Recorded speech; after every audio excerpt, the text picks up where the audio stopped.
Hi,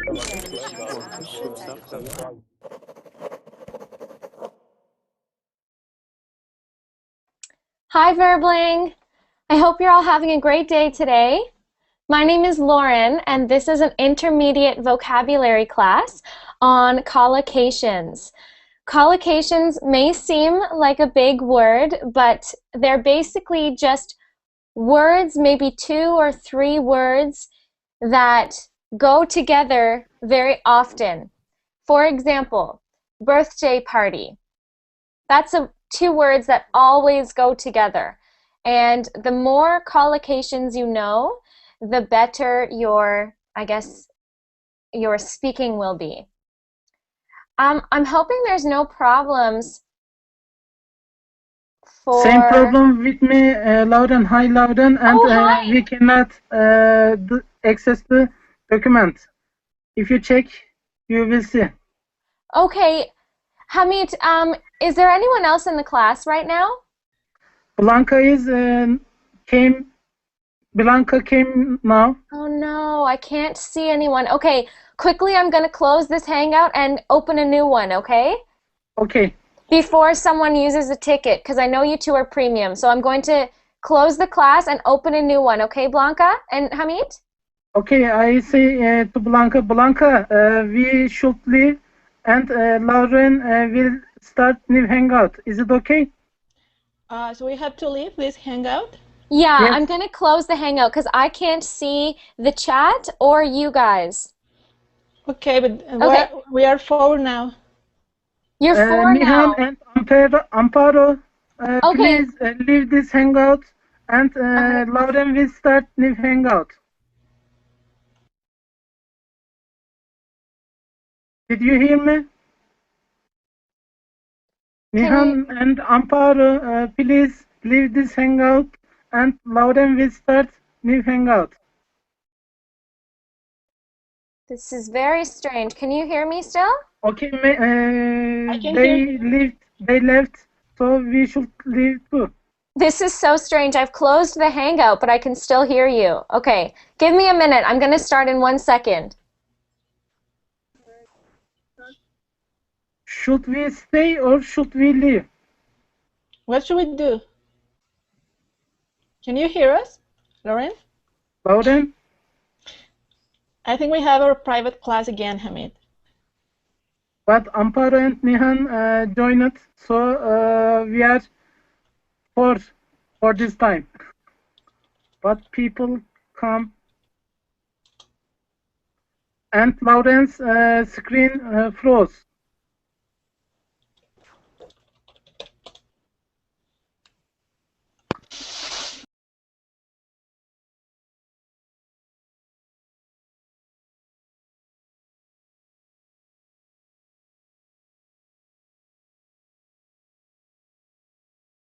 I don't know, everything is okay. strange. She came again. I'm typing, but I don't know. I can't see what I type here. Okay, so now I can hear you guys and see you. Can you see me? Yeah. Okay, good. Okay, good. I don't know if there's something wrong with the Hangout, but before it wasn't working. Blanca, can you see what you're typing in the chat? No, I have to go to the other chat and update it because I can't see what I type. Okay, that's what was happening to me too. So, if you want, we can use Google Chat. Yeah. Okay. Okay, I'm just gonna ask everyone in the chat if they can see me. 1 second.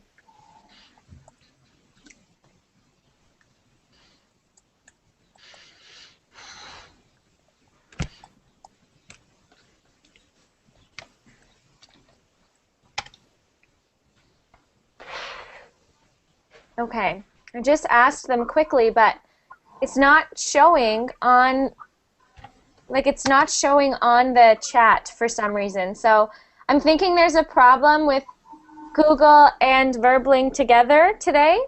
So worst comes to worst, that's a collocation for you. We will figure it out. But anyways, let me just say hello to everyone first. I see that Sorry, Lauren, but we cannot access the class document. Okay, Yeah, 1 second. Let me but check that. that required access the document. Oopsies, that's my fault. Here, I just changed it, and now you should be able to see it. It's okay now. Good. Okay. That was my fault. I forgot to allow you. And I just posted it again. And for anyone like Blanca or anyone who can't see the Verbling chat, it's also in the Google chat now. Okay, so welcome to Alberto. Hello, Alberto. Hello, teacher. Hi, how are you today? Yeah, fine. Good, good. Thank you. And welcome as well to Amparo. Hello, Amparo. Hi, teacher. How are you? I'm good. How are you? I'm doing well, thank you. Good, good. And Blanca, welcome back. Thank you. So Blanca, you can't see the chat, neither can I. No, I can't. Yeah, mine is not working very well, so I'm going to open up a new window and get the Verbling chat in that one. That's okay. Teacher, now Yes. I can open the link. You can't open it. Yeah, no, I can. You can. Okay, can. good. Good. Yeah. Yes, I changed it, so hopefully everyone can. Thank you. Great. And welcome as well to Fakhreddin. Yeah, Fakhreddin? hello, Fakhruddin. Yeah, hello, how are Fakhreddin. you? I'm good. How are you? I'm very fine, thank you so I've much. never met you before. Yeah, it's the first time to be here with you. Great. It's very nice to meet you. Yeah, thank you very You're much. welcome. Yeah. And of course, welcome back to Hamid, and thank you for Thank you. helping me. No problem. And I shared the outside screen, the class document, so everybody accesses it. Good. Thank you, Hamid. Excellent. And welcome as well to Joilson. Hello, Joilson. Hi, Lauren. Hi. Thank you for requesting this other very creative class. It's okay. How was your Friday? Oh, it's going great so far. I had a nice breakfast and I did some research on collocations. So, where did you learn about collocations? Sorry? Where did you learn about collocations? And my English course. And did you find them confusing or interesting or fun? What did you think about them? Actually, I've got collocation on the brain, you know? Sorry, one more time? I've got collocation on the brain, you know? Oh, you mean on my brain. Exactly. Yeah, good. So you're always thinking about them now. Yes. Good, good. So you're interested. You find them interesting.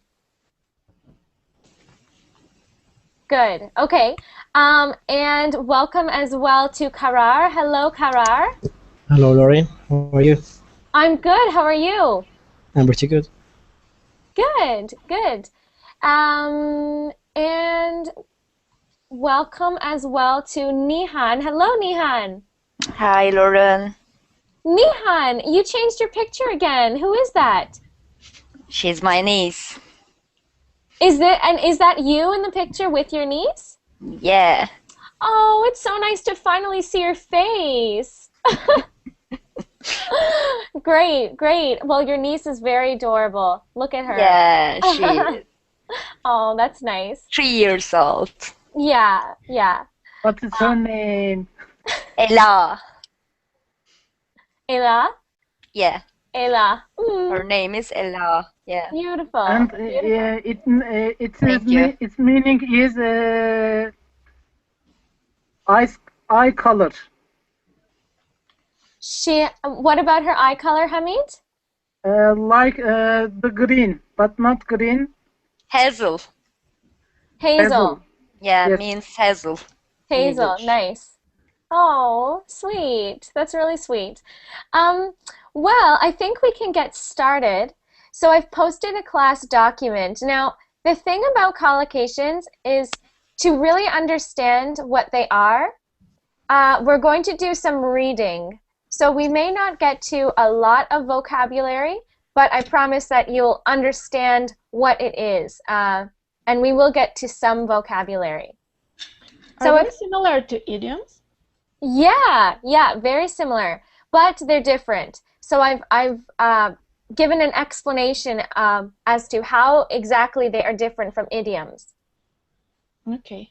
Yeah, but good point, Blanca. I anticipated that there would be confusion because as I was thinking about how to explain them, I thought, well, this sounds a lot like idioms. So, but actually, maybe we can get to that sooner than later. Okay. I'm just going to screen share this for you.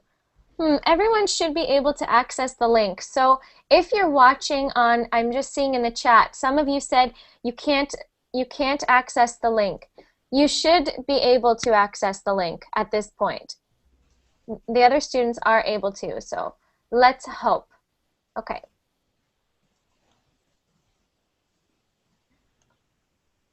All right. So, collocations.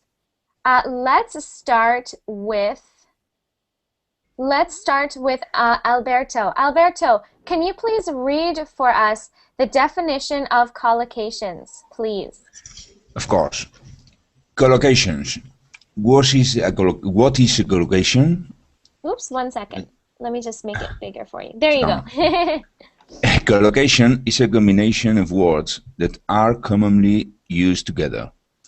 The simplest way of describing collocations is to say that they just sound right to native English speakers.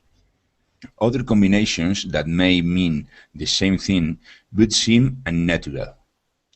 It is important to learn collocations because they are important for the naturalization of one's speech.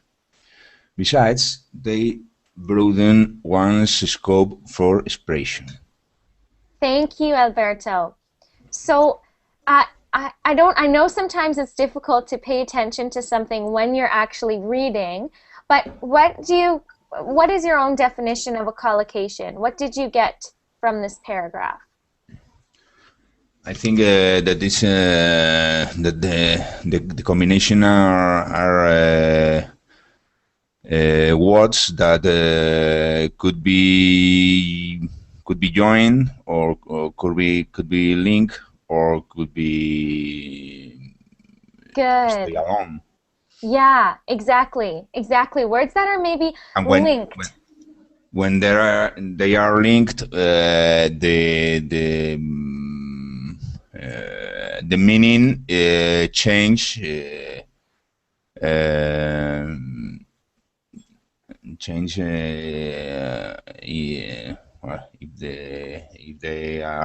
they are on. And then if they are alone. I see. Well, kind of. See, that would be more of an idiom. So your first definition is absolutely right. The idea of collocations is that they just sound right. I know that sounds like, oh my goodness, how could I remember that? But they sound right to English speakers. That's why it's important to remember them.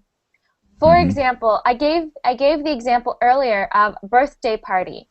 Well, many English speakers, I have heard them say the party of my birth or the party of my birthday. And this is something that English speakers, even if you have perfect pronunciation, they're not expecting that. So it will take them a minute when they're listening to you. They'll say, party, oh, okay. And if you learn more and more collocations, like I gave many examples, but for example, the idea of to catch the bus, okay? Catch the, okay. If you say, I would like to, I need to reach the bus.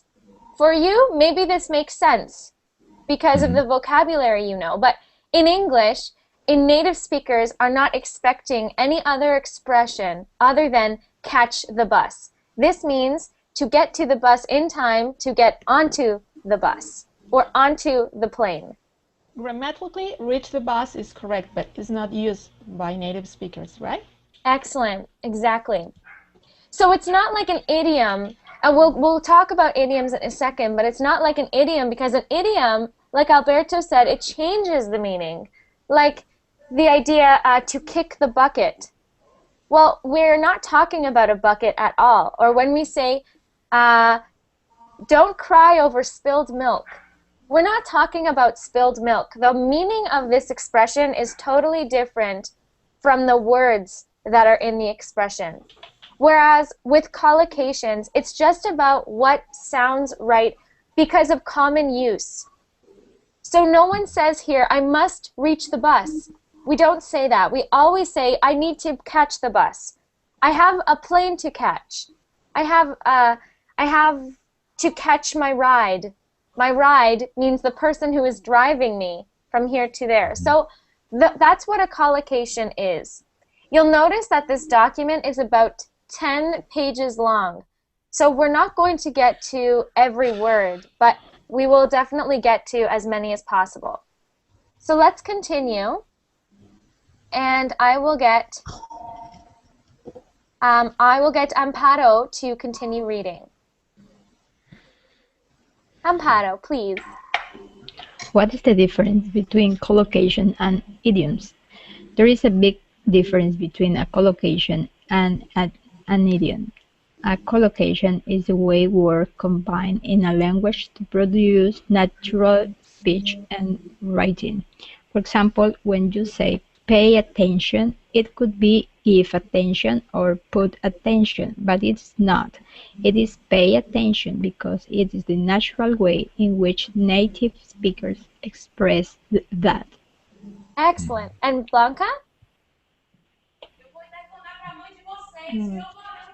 And oh, sorry. That's okay.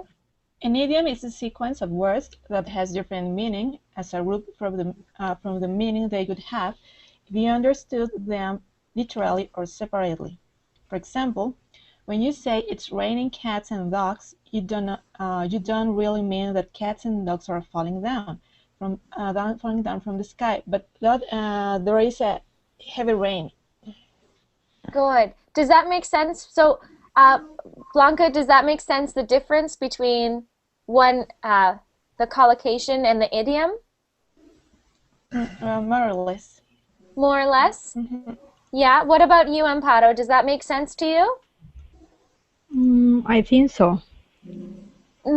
So I guess what the idea is that for an idiom, it can be like a metaphor, right? A metaphor or something that doesn't relate at all. The idea of it raining cats and dogs, this is not just a collocation. Of course, it is a group of words that go together often, but it isn't about it sounding right. It is like a metaphor that English speakers recognize.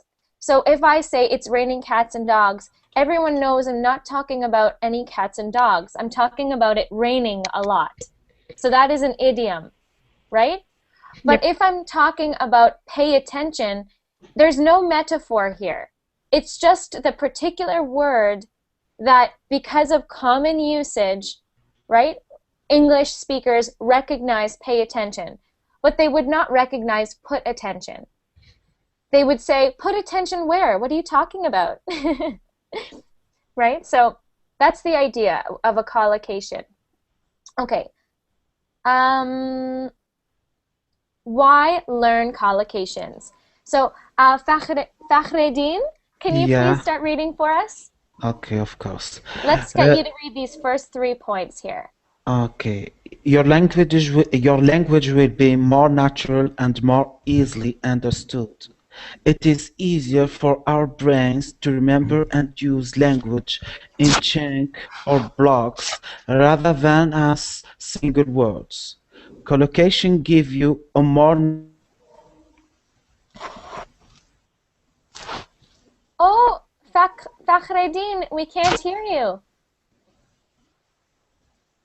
Fakhreddin, something happened and we can't hear you anymore. We lost him.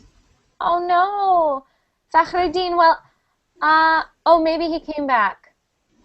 We have two guys. Yeah, we have 2 Fakhreddins. Fakhreddin, let me know when you're back. Okay, sorry, it's the bad connection here. That's okay, no problem. Okay, so why don't you read that third one again? Yeah, collocation give you a more natural. Okay. more natural way to say something. For example, smoking is strictly forbidden. Is more natural and stronger than smoking is very forbidden. Good. So I want that point. Fakhreddin, I know you kind of lost connection there, but do you see any importance in learning collocations? Yeah, of course. They can give you the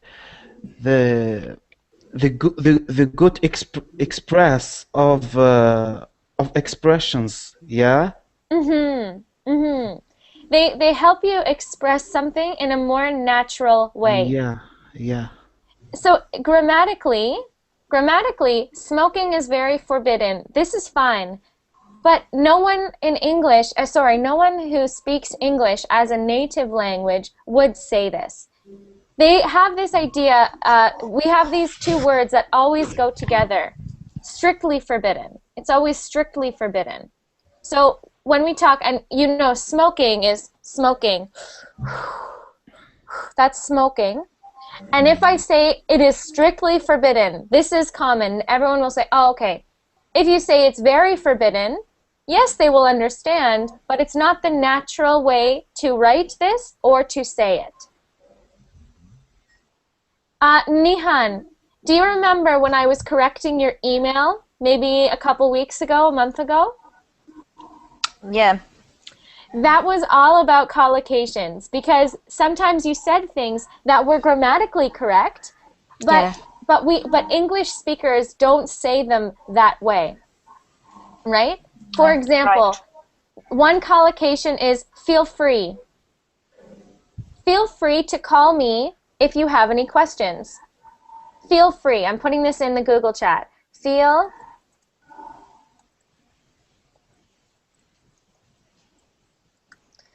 free to call me. This means, of course, it's a little awkward if you hear it the first time. But in English speakers say this every day. Would you like some chocolate? Oh, feel free. Take some. Take some chocolate. Feel free to take some of my chocolate. So it's so common that it would take a whole class like today to talk about those collocations. That's why I couldn't explain to you that day why I was changing some of your words, right? Yeah. Thank you, Blanca. Yeah.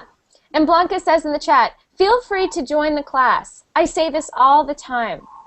Or I say, for example, Blanca, if you have any questions later, feel free to interrupt me and ask me. Feel free. Feel free to message me after class if you have any questions. This means grammatically it's a little bit awkward, but this is the common expression. Not expression, it's a collocation. But we can call them expressions because that's easier. Okay, thank you so much. I keep saying your name incorrectly. Fakhruddin, yeah. Fakhreddin. Okay. Great. Hamid, can you start reading for us over here? Okay. They can give you alternate ways of saying something. For example, it was very dark could become more advanced if the collocation pitch dark is used. They will improve your style in writing. Good. So instead of using the word very all the time, right? Like for example, here we have very forbidden or very dark. Instead of always using very, we've got these other expressions or these collocations.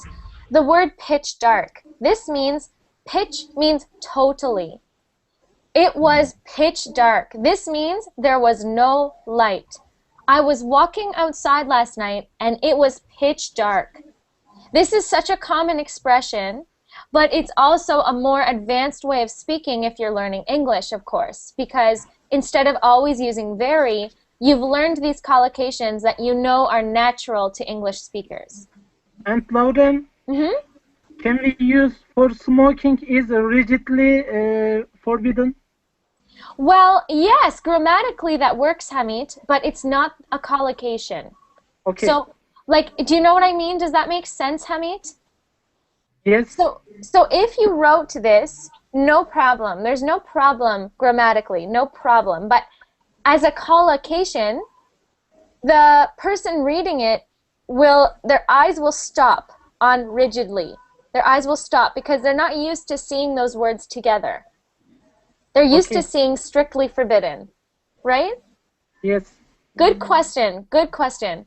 Hamid, why don't you keep reading for us until let's get you to read from here until, let's say, here, and then we'll get Joilson to continue. Lauren, Okay. let's get it's a collocation. One more time? Let's get it's a collocation. Let's get started.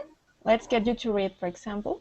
Let's get you to read. Ooh, yeah, definitely, Blanca. That's a really good point. When I was working at a restaurant, I always had people who were learning English coming in, and I guess I have experience with teaching English as a second language or as a third language. So I understood what they meant, but they came across as rude sometimes because they said, oh, this is a collocation, to come across. Mm-hmm. To come across. This means the way that they seemed. So he came across as rude because he would say to me, you get me water. He would say, a customer would say, you get me water, or get me this. But he didn't realize that this is grammatically okay, but because English speakers are expecting you to say, could you get me? Of course I could. Of course I'm capable of doing this. But again, you are used to this collocation because all of you, your level of English is higher. But for him, he didn't understand the collocation of always saying, could you please? Could you please? Right? Mm-hmm. The word could, this actually means, are you capable of doing this? Are you capable of getting me water? Maybe he was trying to be polite. Of course he was. He didn't mean to be rude. He just didn't know. Mm-hmm. Right? He didn't have enough experience with English. He didn't mean to be rude at all. He just didn't know. Right? So this is why these little things are important for any kind of English speaker. Okay. I think that I don't know if it is a collocation, but I think so, Blanca. I use it so often that it's hard for me to analyze that one. Yeah. Let's get started. Let's get you to read. Yeah, definitely. Mm-hmm. Let's get someone to start. Yeah, definitely. Can I get started? Yes. Example of how we use collocations in everyday speech. After giving Mark a lift to the airport, Kathy made her way home. What an exciting life he led. At times, Kathy felt jealous of him. She spent her time... Oh, I'm going to stop you there, Hamid. I just want to go over this one in bold here. Give a lift. To give someone a lift. This means to drive someone somewhere. Okay? So if you ever said, I need someone to give me a lift to the airport. This is totally natural. Totally natural in English. I gave him a lift to the airport. Okay? Very common. But again, you wouldn't ever use those words if you didn't know that this was something English native speakers use. This one here, Kathy made her way home. To make your way somewhere. This means basically to find your way home, but it just means to go somewhere. To find your way to the store. This means to go to the store. So instead of saying here, after driving Mark to the airport, Kathy went home, look at this writing here, right? It is so clearly written by a native speaker, and it is grammatically correct using these collocations. So in everyday speech, this adds style to your speech, but it also adds style to your writing. Okay, I'm going to get Joilson to continue using these. To continue reading, sorry. Joilson? Hi. Okay, why don't you continue reading here at she spent. Okay. She spent her time doing little more than taking care of him and their children. Now her sister was getting divorced and would be doubtless be making demands on her too. Kat had promised to give her sister a call as soon as she got home, but she decided to home herself a bath first to relax. She had a sharp pain in her side and hoped that a hot bath would ease the pain. Good, good. Okay, so let's look at some of these collocations, okay? Now, because you requested this class, Joilson, I'm assuming that you've had some experience with them. Do you recognize any of these that you read? I don't remember, sorry. No, that's okay. That's okay. Okay. Okay, this idea to spend your time. Most of you are intermediate or maybe advanced, so you know these ones already. You know to spend your time. But if you were learning English, you wouldn't know this is how you talk about time, right? You think of spending money. You don't think of spending time. So even when you say, I'd love to spend time with you, I wish we could spend more time on this topic. The idea of using the verb spend is with time is a collocation. So I'm using that example because I want you to realize that you've already learned some collocations. You've already learned some of them. Okay. This idea, taking care of. Have you heard that before? Anyone in class? Yeah. Yes. Yeah, okay, that one's pretty common too. This Look means after take means. care. Yeah, to look after. But think about that, Karar. Look after. What does that really mean? Yeah, it means to see after something happened. Yeah. Yeah. So it doesn't really make sense unless you understand the collocation, That's right. right? If Karar says, I am looking after my little brother, he does not mean he's seeing tomorrow or he's seeing after something. This collocation means to care, to give your care to someone, to make sure they are, eating, being fed, being taken care of. I don't even know how to explain that collocation without using the collocation. To take care of, to care for. Okay, so that's another one. Getting divorced. Sometimes this could be doing divorced or being divorced, but we say getting divorced. We say getting divorced. My friend is in a very bad relationship. I think she is going to be getting divorced soon. Getting divorced. Okay? Have you heard this one? Making demands on someone? No. Yeah. You have? Yeah? Nihan, what does that mean? To make demands on someone? How can I explain? It's hard to explain. It's kind of like if I say I'm making demands on Nihan, it means I am asking her to do something maybe that is strenuous, or I'm asking her to do things for me. So, for example, as a teacher, I make demands on my students every day. I challenge them, I ask them random questions throughout class. I make sure everyone feels challenged. I try to, at least. Right? Kind Just of like do me a favor. kind of expect someone to do something. Yeah, to expect someone to do it. Yeah, to expect someone to do something. What were you going to say, Karar? Just like do me a favor. Oh, yeah, that's a really good one. Do me a favor, right? That is a collocation you're saying there, Karar.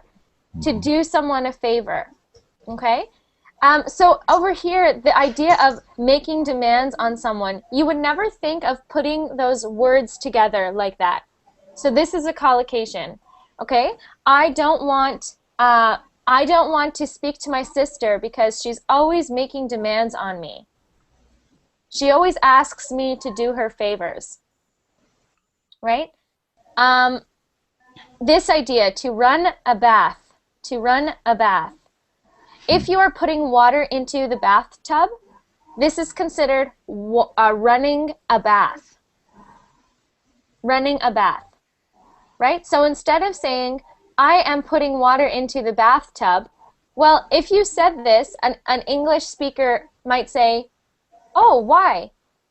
Why are you putting, and you think, well, of course it's because I want to go and wash myself. But we say taking a bath, and before we take a bath, we run a water. We run a bath. Very interesting, right? It's something I take for granted because I say it every day, but okay. Or this idea, a sharp pain. A sharp pain.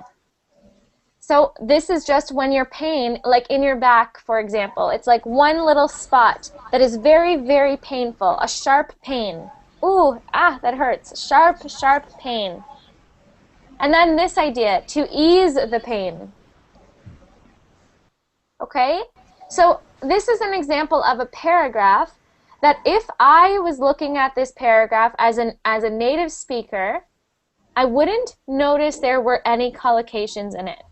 I wouldn't even notice, right? Because I'm used to them. They all are so natural. Good, Joilson. Do the dishes.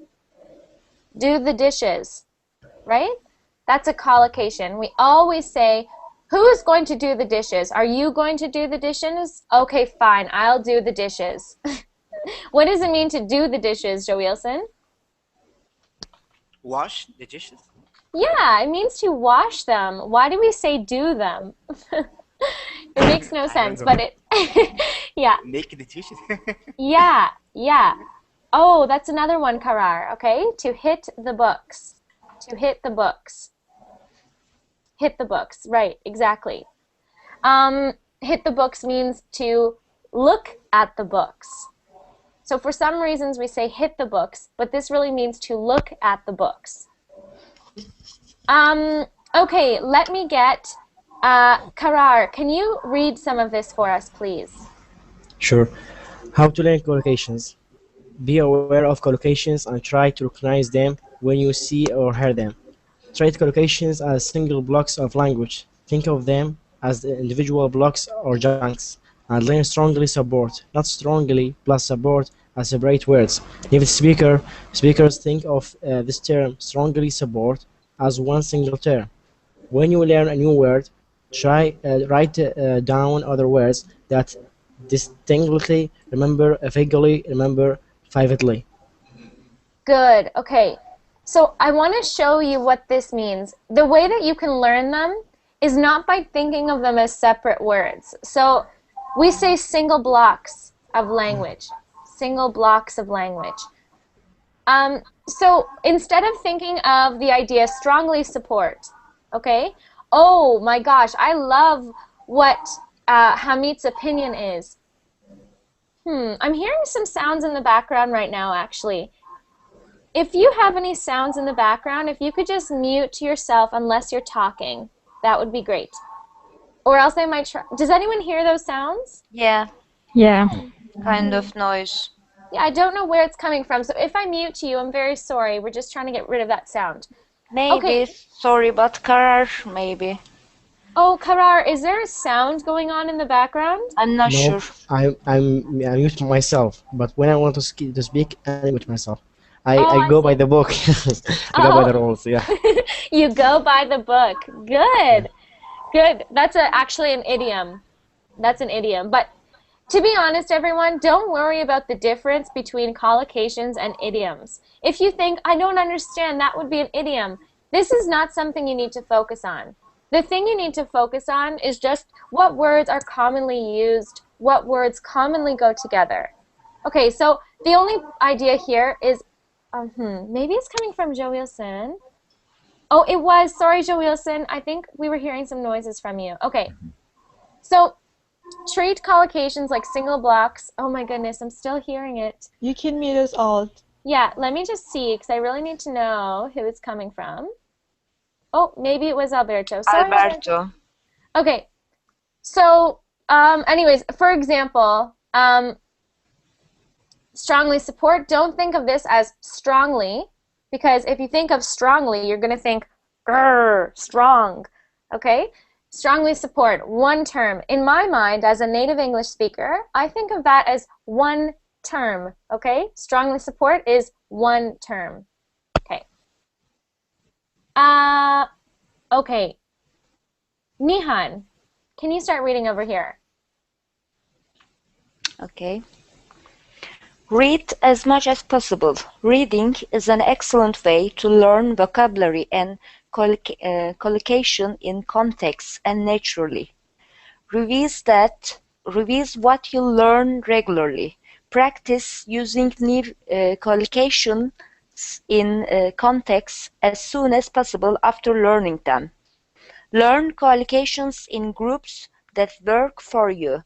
You could learn them by topic, time, number, weather, money, family, or by a particle word. Take action, take a chance, take an exam. You can find information on collocations in any good learner's dictionary. And you can also find specialized dictionaries of collocations. Good. Okay, so this is just some hints. If you think, how do I learn collocations? This is this whole section here is all about how to learn them. So what Nihan is reading there is, of course, reading is an excellent way because you will see patterns. Maybe the first time you see take a chance, you won't recognize it. But the second time you see take a chance, you'll understand, okay, so this must be a common collocation, a common thing that English speakers, words they put together, common words put together into one term. Or we don't really say write an exam. We say take an exam. I have to go take an exam now. I was busy taking an exam this morning, so I did not pick up the phone. Okay? I will take TOEFL exam next Saturday. I know! Aren't you excited? Yeah, a little bit nervous too.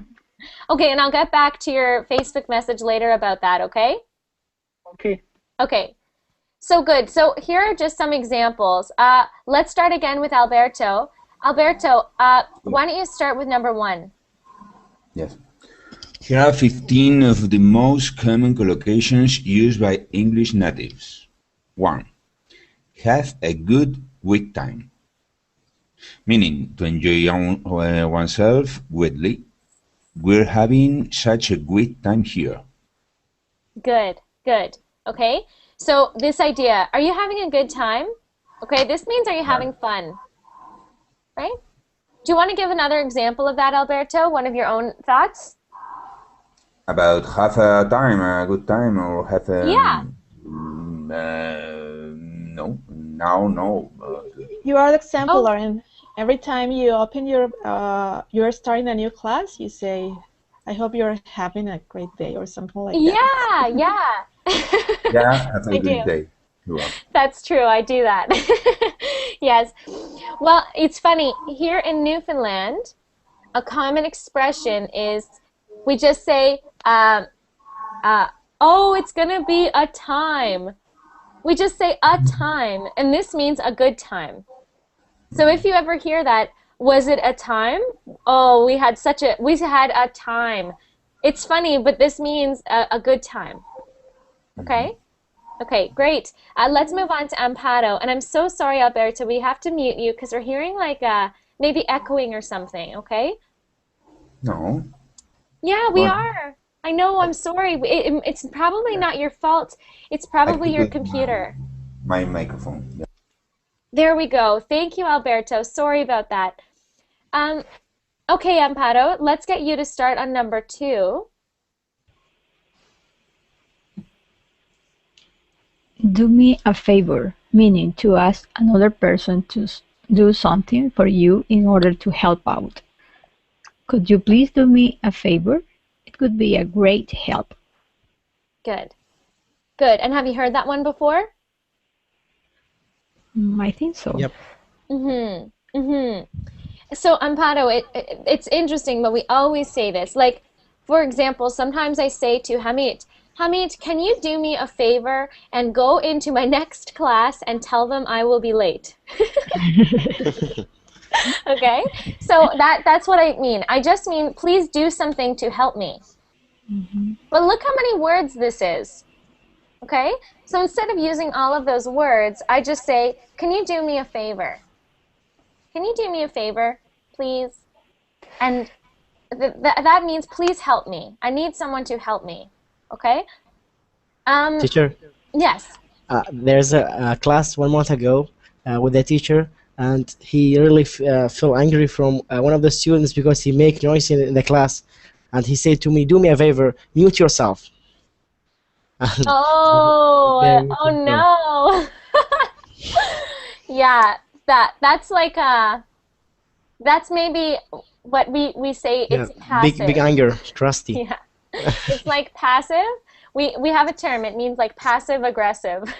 It means when you say something like um It's a psychology term. yeah, it's hard to explain it in this context. It's like do me a favor and be quiet. But it's like do me a favor is supposed to be nice, you know? It's supposed to be like, "Can you help me? Can you please help me and be quiet?" Yeah. So where was that? Was it at your classes like at home or? No, it's a class, but not on Verbling on the other Oh. website. Well, sometimes it's a tough job. Sometimes things get rough for us. Um, okay, great. So, does that make sense to you, Amparo? Do you want to try putting that into a sentence? Do me a favor. Could you no? Could you give me read me a blanket? Good, good. Right? Could you do me a favor and bring me a blanket? Good. Excellent. Excellent. Okay, Blanca, let's get you to do number 3. Make a difference, meaning to have an important effect on someone, something, particularly a good effect. Good. And now the example. I don't know this word. This scam will certainly make a difference to my job. Good. It's that one is yes, scheme. Scheme. That's not the best example, but what it's saying is this plan, scheme is like a plan, will certainly make a difference to my job. But we can have other examples for this one. Like, for example, oops. I have an example. Oh, go for it. I heard in a movie, the boy said to his girlfriend, "Love me or not, it makes no difference." Good. Good. Okay. Make a difference or makes no difference. Make a difference or makes no difference. But makes no difference, of course, means the opposite, right? It means it doesn't matter. My students say this all the time, right? Oh, it makes no difference, right? But when we say make a difference, this can mean, for example, something with a person. So I hope that when I become a high school teacher, I make a difference in their lives. I make a difference. Okay? Now, some people who are learning English might say, I want to change their lives. But that is not a common thing to say because English speakers will say, why do you want to change their lives? Why would you want to change their happy lives? But what make a difference means, it always means, when you say make a difference, it always means a positive difference. Okay? Yeah. So you don't need to say, I want to make a positive, I want to have a positive impact or positive change. You just say, I want to make a difference. Some people say this about their lives. I want a job where I can make a difference in people's lives. This always means make a positive difference. Right. Okay? Okay, Blanca, do you want to try putting that into a sentence for us? Or into a context? Okay. You can talk about your job. No, it's similar of what you said. Well, verbing classes make a difference in our learning English. Excellent. Good. When you say make a difference, you mean positive difference, but you don't need to say it, right? Yes. Yeah, so that's perfect. Positive difference when you say make a difference. And again, when I think of these words, I don't think of making anything or just difference, because difference could be good or bad. But when I put these three words together in my mind, it always makes me think of making something positive happen in the world. You know, making something positive happen in someone's life. Or even, for example, I am trying a new recipe. Adding salt really made a difference. Okay? Or baking the cake at a lower temperature really made a difference. This means it made a good difference. The cake was much better. The cake came out of the oven, it was much better cooked than when I cooked it at a higher temperature. So whenever you talk about making a difference, this can be like, if I just said to you, I want to make a difference. This means make a difference in the world, a positive impact. But you can use it for A anything. change. A positive change, yes. Positive, Can always I say one positive. simple? Mm-hmm. Does chemistry make a difference for your life? Yes, yes, right? If you pass the TOEFL exam, Hamid, it will make a difference in your career, Yes. right? Maybe it will provide to open good doors for my life. Mm-hmm. Mm-hmm. There you go. Yes. Okay, great. So Hamid, let's get you to look at number 4 for us. Okay. Take a break to rest from an activity. I wish you could just take a break from work and come and join us. Good. Good. Now, have you heard of that? Take a break? Yes, for example, the coach took a break on the basketball match. Good. Good. Yeah. Okay. And what does that mean? If the coach took a break? It looks like a short resting time. Good. Right. It means to rest from something. So, for example, let's say I am doing exams, which actually I start writing my exams on Monday. So I am. And maybe I didn't teach any classes this weekend. I could have said, I'm sorry, Verbling students, but I have to take a break from Verbling because I'm so busy with school. I must rest from working because I need to focus on something else. Or I need a break. I need a break. I'm going to go on vacation. Okay? If you think of the word break, this is like, okay? Break something. Like break something in half, or something is broken. But when we say take a break, we mean to rest. Could I say, I don't usually take my breaks until 10 o'clock? Excellent. Excellent. Right? Joilson says, at work, I can't take a break until 10 o'clock. This means he must work in the morning, and he's allowed 15 or 20 minutes or something of rest, and then he must go back to work. Right? Okay, excellent. Hamid, do you want to think of another example? Oh, you already thought of an example. Like the coach. Okay, excellent. Okay, Joilson, why don't you do number 5 for us? Okay. Number 5, Mm-hmm. break the law. Mm-hmm. Mean to conduct something that is illegal.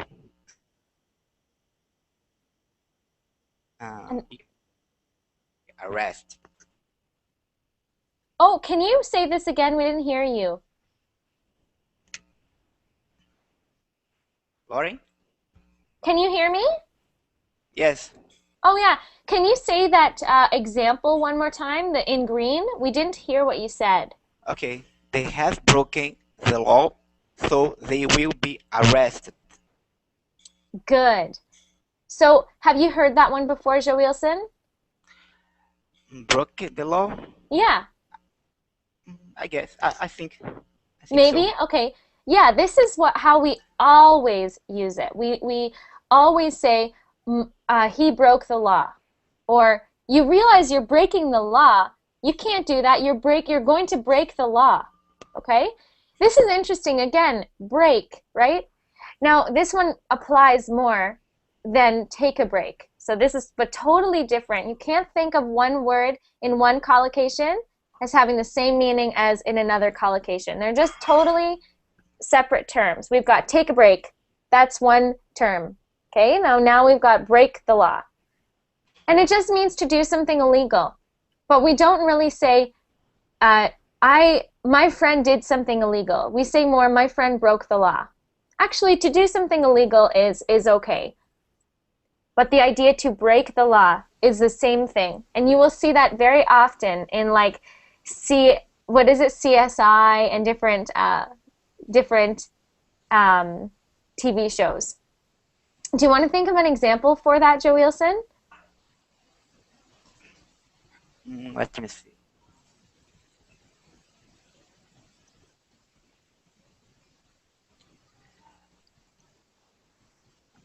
Blanca says, I broke the law when I was driving too fast. Yeah, that would be breaking the law, right? When you are driving above and this might be another collocation, the speed limit. Speed limit. I'm not bad. It was just once. Just once, really? No. Really? No. I like to drive very fast. I was gonna say. So, Joilson, do you have an example for break the law? Oh, Joilson, we can't hear you. Joilson, I'm going to move on to Karar for now, and we'll come back to you if your connection comes back, okay? Okay, Karar, please. Let's look at this one, number 6. 6. Catch the bus, meaning to use public transport to take you somewhere. Oops, When that you should finish be you. Sorry, typo. when you finish work, you will have to catch the bus tonight because I won't be back until late. Good. Now that idea, catch, works for almost all transportation options, any kind of transportation. So this could be bus, or let's say train, or plane, with all kinds of transportation. So, Karar, do you want to try using that in an expression using a train or a plane? Yep. I must catch the train before 5 because I have Chase lecture, or else the manager will make me out, put me out. Great. Excellent, Karar. I have to catch the train. You could even say, I have to catch my train. This is also common. Of course, it doesn't make sense because you don't own the train, but this is what we say anyways. If the train is that you use it to take it. Yeah, it's the train Yeah. you're using. I have to catch my train. I must go now. I have to catch my train at 5 o'clock. Right? Excellent. Okay. Blanca, you said I need to catch my fly. We don't say that, I need to catch my fly. We always say I need to catch my plane. Okay. So, Yeah. thank Good you. question. Always I need to catch my plane. Okay, and Nihan, let's look at this one. I don't know if have you all heard about this one before? Pay your respects? Yeah. You have? Okay, good, Nihan. Maybe you can explain it to us. 7. Pay your respects, meaning to show your respects to someone or something. And I just write my example. I went to my college's father's funeral last week to pay my respects. Good. Good. Okay. Now, pay your respects. What does that mean? If I say I'm paying my respects, what might that mean, Nihan? You show your sincerity, your respect to another one, to someone. Yeah, and normally when? When a situation is bad for someone, like a funeral or lose something, that kind of things. Yeah. And, you know, I think that there might be other situations, but we almost always use pay your respects for a funeral. Okay? When someone has Maybe, died, maybe if someone is, how can I say, maybe a queen or a king, you can pay your respect for him or her. very true. Very true. Yep, you can pay your respect. To pay your respect does not mean to give money. Like Nihan said, it means to show your sincere care. Okay, so and it is normally in everyday speech used for a funeral.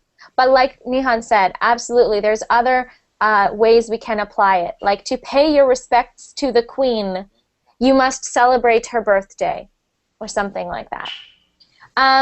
You can also say, I went to the funeral to pay my respects, or I went to visit my grandfather after my grandmother died to pay my respects. Maybe this means going to his house for dinner or giving him company.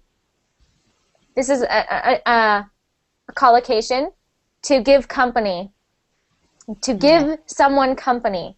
Okay, this is a collocation. This means to just be with them so they are not alone. Like all of you, you are all such good company. You're all giving me company here in this hangout. Thank you. Yes. Okay. Excellent. Well, great examples and great work today. I hope that this. Thank you so much, Joilson, because I think this was new to everyone. This collocations business. I think, Lauren, we have to do this kind of class more. Yeah, that's Sure. exactly what I was thinking. Sure. Well, why don't we do it tomorrow? Okay. Okay, for me.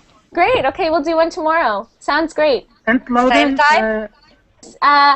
Tomorrow, I found I'll tell you right now. and Loudon, I found a file about dictionary of collocations. If you look at the chat screen, maybe you can open it. Oh, cool. The one that's box.com? Yes. Okay, very interesting. I will. But yes, let's do one tomorrow. I can do one not at this time, but in 2 hours from now, tomorrow. Whatever time that is for you. So right now for me it is 12 o'clock p.m., but it will be 2 o'clock p.m. tomorrow. I will do the collocations class, okay? Cool. Yes? Okay. Okay. Okay, everyone. I will see you soon, hopefully. Bye. Thank Bye. you. See you Bye. later. You're welcome.